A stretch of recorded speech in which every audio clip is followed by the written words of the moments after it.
तो नमस्ते दोस्तों, स्वागत है आप सभी लोगों का एक बार फिर अपने YouTube channel dream India study point में। तो आज की वीडियो में हम बात करने वाले हैं इंडस्ट्रियल इलेक्ट्रॉनिक कंट्रोल सब्जेक्ट के बारे में। और आपका ये वीडियो लेक्चर है पॉलीटेक्निक 4th सेमेस्टर स्टूडेंट के लिए। और आज का जो हमारा टॉपिक है, आज हम 5 टॉपिक के बारे में आज डिटेल से बात करेंगे।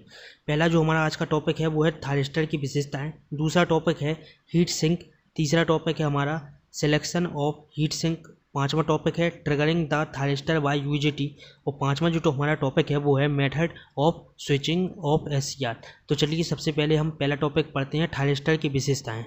देखिए, तो सबसे पहले हम पढ़ेंगे थायरिस्टर की विशेषताएं, सिग्निफिकेंस ऑफ थायरिस्टर।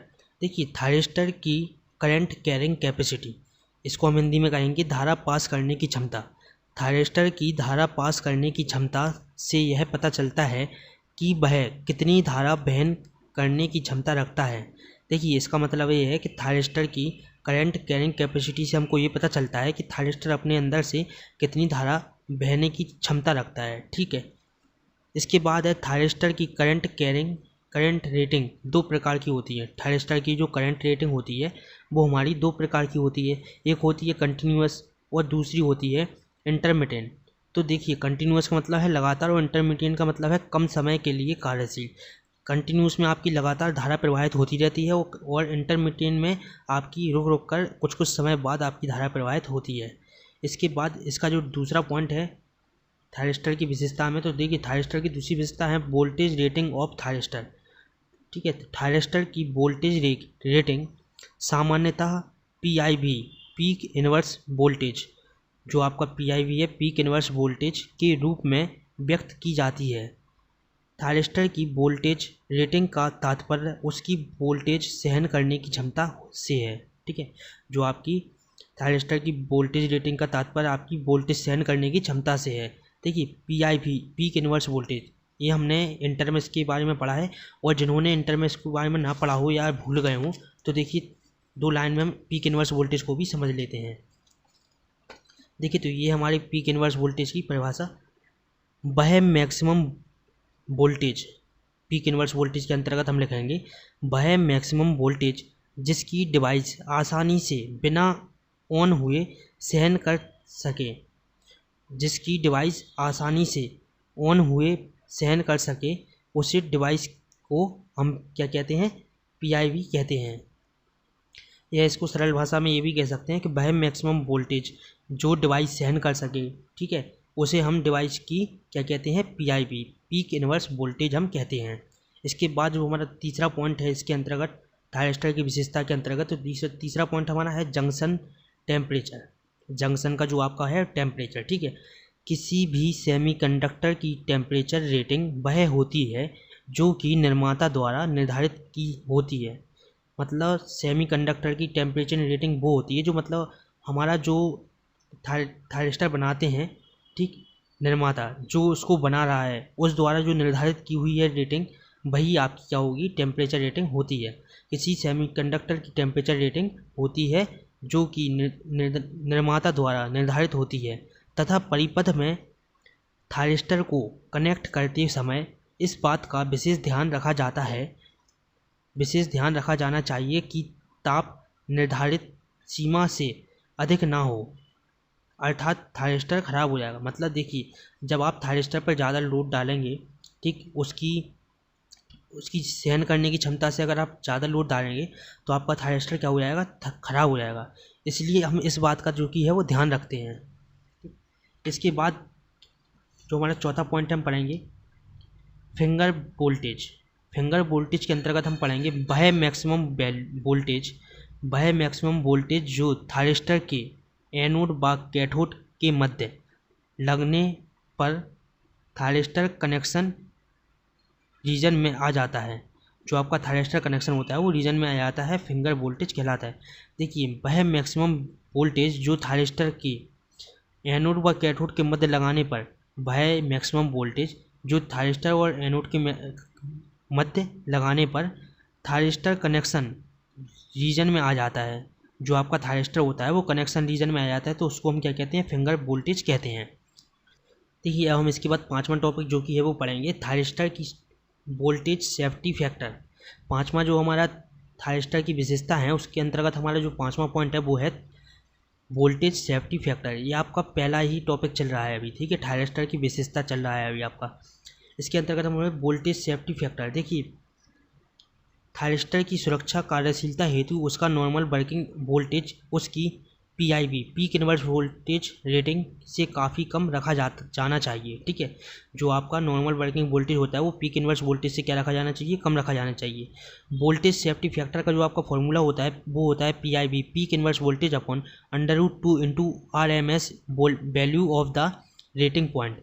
देखिए वीडियो थोड़ी स्पीड में करना पड़ेगी क्योंकि वीडियो काफ़ी लंबी है इसलिए, ठीक है। इसमें 6वां पॉइंट है हमारा जो कि वो है थायरिस्टर की विशेषता के अंतर्गत। देखिए थायरिस्टर के गेट पावर लॉस PG, ठीक है, गेट पावर लॉस PG के अंतर्गत हम पढ़ेंगे थायरिस्टर के गेट तथा मेन टर्मिनल के मध्य प्रवाहित होने वाले गेट करंट से होने वाली औसत शक्ति हानि को गेट पावर लॉस के कहते हैं, ठीक है।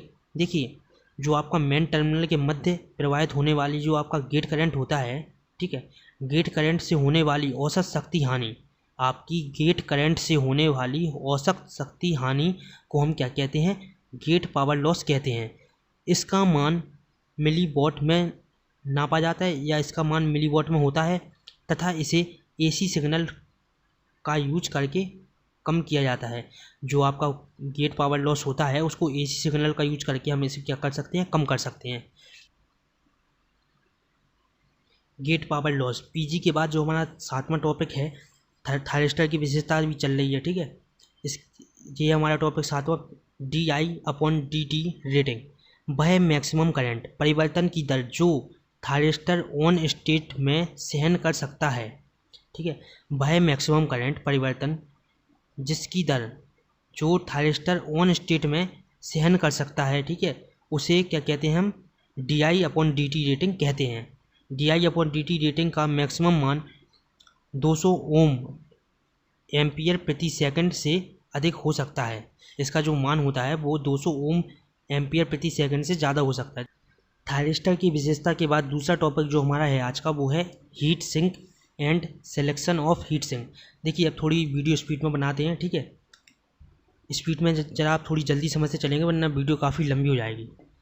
देखिए धातु की शीट जिसके मध्य से किसी इलेक्ट्रॉन डिवाइस के अतिरिक्त ऊष्मा को बाहरी वातावरण से संचरित किया जाता है, हीट सिंक कहलाता है। देखिए आप सरल आसान भाषा में समझे, हम कोई भी इलेक्ट्रॉनिक डिवाइस होती है, ठीक, जब उसमें धारा प्रवाहित होती है तो वह इलेक्ट्रॉनिक डिवाइस आपकी क्या होती है, गर्म होती है या हीट होती है उसमें उत्पन्न, ठीक है। तो उस हीट को बाहर निकालना वातावरण में और डिवाइस को ठंडा रखना आपका काम किसका होता है, हीट सिंक का आपका काम होता है, ठीक। आपकी डिवाइस को, इलेक्ट्रॉनिक जो डिवाइस है उसको ठंडा रखना आपकी हीट सिंक का काम होता है, ठीक है। क्योंकि जब इलेक्ट्रॉनिक डिवाइस में आप धारा प्रवाहित करेंगे या आपकी इलेक्ट्रॉनिक डिवाइस को आप जब ऑन करेंगे तो वो कुछ समय बाद आपकी गर्म हो जाएगी, जैसे आपका चार्जर, कंप्यूटर वगैरह। तो इन सब में हम किसका यूज करते हैं, हीट सिंक का हम इसका यूज करते हैं। तो हीट सिंक का यूज करने से हम क्या होता है, इलेक्ट्रॉनिक डिवाइस को हम गर्म होने से बचा सकते हैं, ठीक है। यही यहाँ पर कह रहा है कि धातु की शीट जिसके मध्य से किसी इलेक्ट्रॉनिक डिवाइस के अतिरिक्त ऊष्मा को बाहरी वातावरण को संचरित किया जाता है, हीट सिंक कहलाता है। प्रत्येक इलेक्ट्रॉनिक डिवाइस किसी परिपथ में संयोजित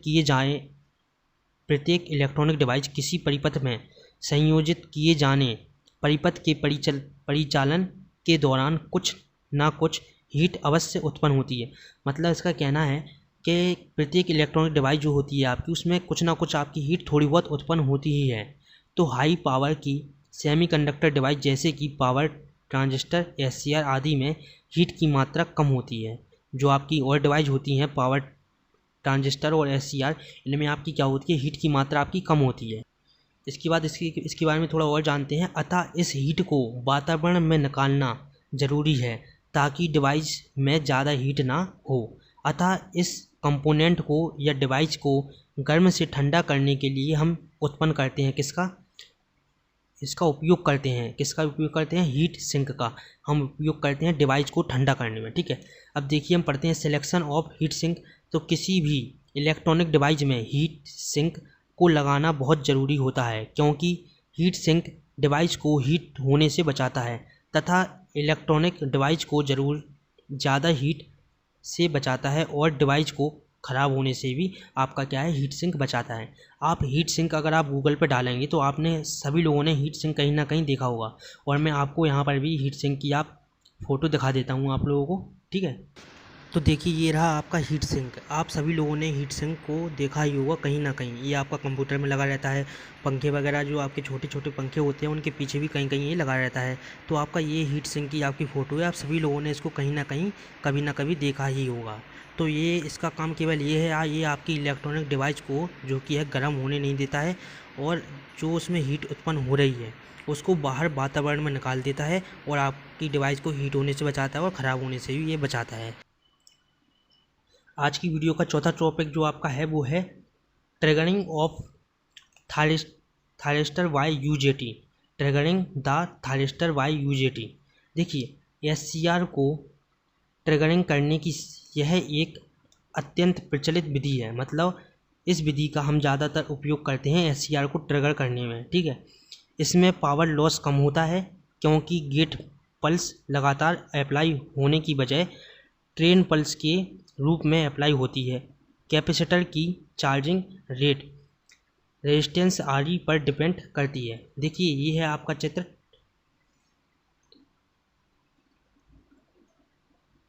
triggering the thyristor by UJT का ये आपका रहा चित्र। देखिए आपका इस दिशा में आपका ये डिस्चार्ज होता है।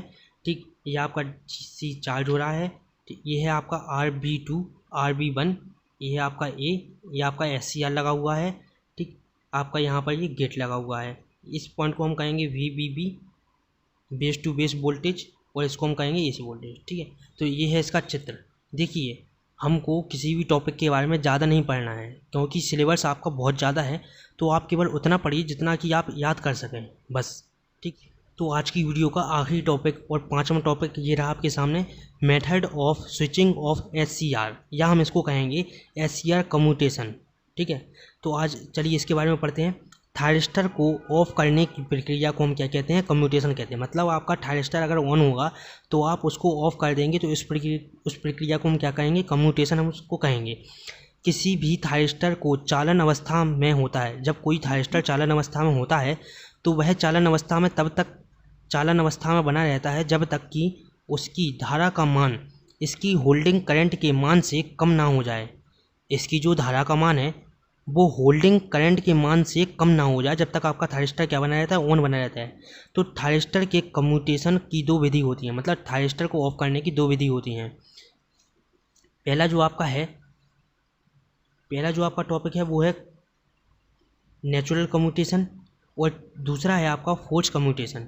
देखिए नेचुरल कम्यूटेशन क्या है आपका, नेचुरल कम्यूटेशन वह होता है जिसमें थायरिस्टर बिना किसी बाहरी परिपथ की सहायता से स्वयं ऑफ हो जाता है। मतलब नेचुरल कम्यूटेशन आपका वह होता है हमें कोई बाहरी बल ना लगाना पड़े और आपका थायरिस्टर जो है वो ऑटोमेटिक आपका ऑफ हो जाए, तो हम उसको क्या कहेंगे, नेचुरल कम्यूटेशन हम उसको कहेंगे।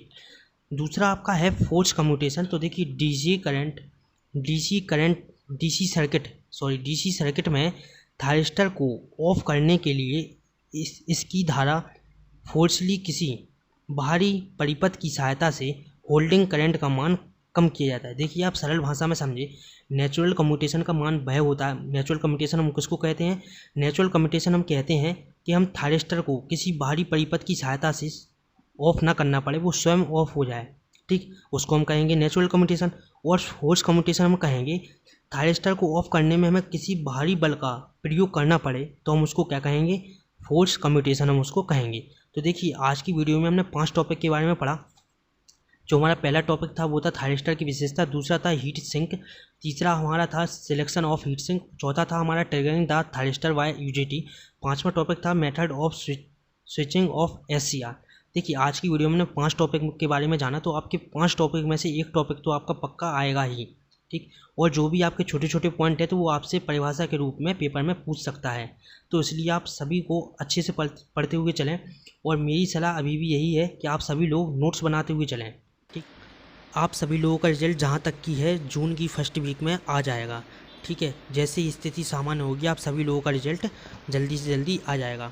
और आप सभी लोग तैयारी अभी से अच्छी करते हुए चलें सभी सब्जेक्ट की, क्योंकि आपके 4th सेमेस्टर के आपके पेपर ज़रूर होंगे, या ऑफलाइन हो या ऑनलाइन, बट आपके पेपर ज़रूर से होंगे। इसलिए आप सभी लोग अच्छी तैयारी करते हुए चलें। और आप में जो भी नोट्स बना रहा है अभी, तो वो अपना नाम कमेंट बॉक्स में लिखकर बताएं कि आप नोट्स बना रहे हैं या नहीं। और ऐसी ही वीडियो देखने के लिए जल्दी से हमारे चैनल को सब्सक्राइब करें और बेल आइकन को भी ऑन कर दें। और अगर वीडियो अच्छी लगी हो तो लाइक, कमेंट और अपने ग्रुप में भी शेयर करें।